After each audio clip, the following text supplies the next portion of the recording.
আসসালামু আলাইকুম ভিউয়ার্স, স্বাগত জানাচ্ছি নতুন আরো একটি ভিডিওতে। যারা এই সনিকের 27 ইঞ্চি এই মনিটরটির রিভিউ ভিডিওর জন্য রিকোয়েস্ট করেছিলেন, আজকের এই ভিডিওটি মূলত তাদের জন্যই। 13,500 টাকায় এই মনিটরটির রেজুলেশন কেমন, ভিউ অ্যাঙ্গেল কেমন, ব্রাইটনেস, কালার এবং ভ্যালু ফর মানি নাকি আসলেই দোকানদারের টাকা আমদানি, এই সবগুলো প্রশ্নের উত্তর আমরা এই ভিডিওটিতে দেওয়ার চেষ্টা করব। কাজেই না টেনে দেখতে থাকুন।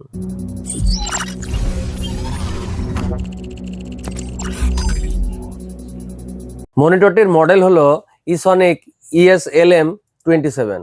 মনিটরটিতে 1920x1080 পিক্সেল FHD একটি কার্ভ প্যানেল ব্যবহার করা হয়েছে এবং স্পেসিফিকেশনে 180 হার্জ উল্লেখ থাকলেও অ্যাকচুয়াল রিফ্রেশ রেট 165 হার্জ।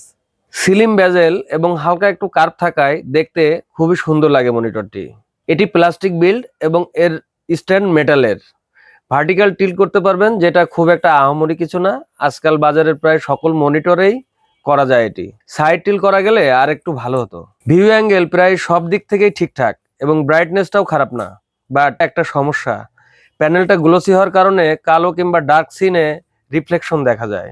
সমস্যাটা হয় কখন? যখন আপনি কোনো আলোকিত রুমে আছেন কিংবা আপনার রুমের ব্রাইটনেস মনিটরের চেয়ে বেশি, প্যানেলটা ম্যাট ফিনিশ করলে আর একটু ভালো হতো, সেক্ষেত্রে আপনার মনিটরের এই রিফ্লেকশনটা থাকতো না। এছাড়া প্যানেল নিয়ে আমার আর কোনো কমপ্লেন নাই। ডিফল্ট অবস্থায় কালারটা একটু ওয়াশড আউট মনে হলেও ম্যানুয়ালি কালার কনফিগার করার পর অনেক সুন্দর কালার দিচ্ছে মনিটরটি। মনিটরের পেছনে 5টি ফাংশনাল বাটন দেওয়া আছে, যেগুলো দিয়ে বেসিক অপারেশনগুলো সেরে নিতে পারবেন অনায়াসেই। একটি HDMI, একটি DP এবং একটি USB পোর্ট ব্যবহার করা হয়েছে এই মনিটরটিতে। থাকছে না কোনো VGA পোর্ট। তো যারা অধিক পুরাতন পিসিতে ইউজ করবেন এই মনিটরটি, তারা পড়বেন একটি বিড়ম্বনায়। তো সেই বিড়ম্বনা থেকে মুক্তি পাওয়ার জন্য আমাদের কাছে আছে কনভার্টার।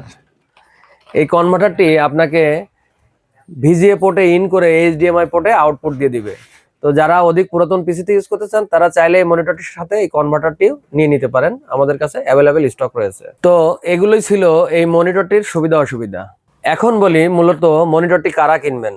যারা অল্প বাজেটে অনেক বড় স্ক্রিনের স্বাদ নিতে চান, যেমন ধরেন গেম খেলবেন, মুভি দেখবেন, করবেন, কি বলো যান্ত্রিক ত্রুটি, অফিস এক্সেল মার্কেটিং এর কাজ করবেন, তারা নিঃসন্দেহে মনিটরটি নিয়ে নিতে পারেন। এছাড়া যারা ডিজাইনার ও ভিডিও এডিটর আছেন, ক্রিয়েটিভ কাজ করেন, তাদের জন্য এই মনিটরটি আমি একদমই রেকমেন্ড করব না, কারণ কালারের ক্ষেত্রে এই মনিটরটি কিছুটা দুর্বল। এই বিষয়টা আপনারা যারা এডিটর আছেন তারা অবশ্যই জানেন যে এডিটিং এর ক্ষেত্রে কালার অ্যাকুরেসিটা কতটা গুরুত্বপূর্ণ। ভিডিওটি যদি আপনার কাছে ইনফরমেটিভ লেগে থাকে, তবে অবশ্যই একটি লাইক দিবেন এবং এ ধরনের ভিডিও যদি আপনার ভালো লাগে, আমাদের চ্যানেলটি সাবস্ক্রাইব করে রাখুন, সেই সাথে পাশে থাকা বেল বাটনটি প্রেস করে দিবেন। আনটিল দ্য নেক্সট টাইম, আল্লাহ হাফেজ।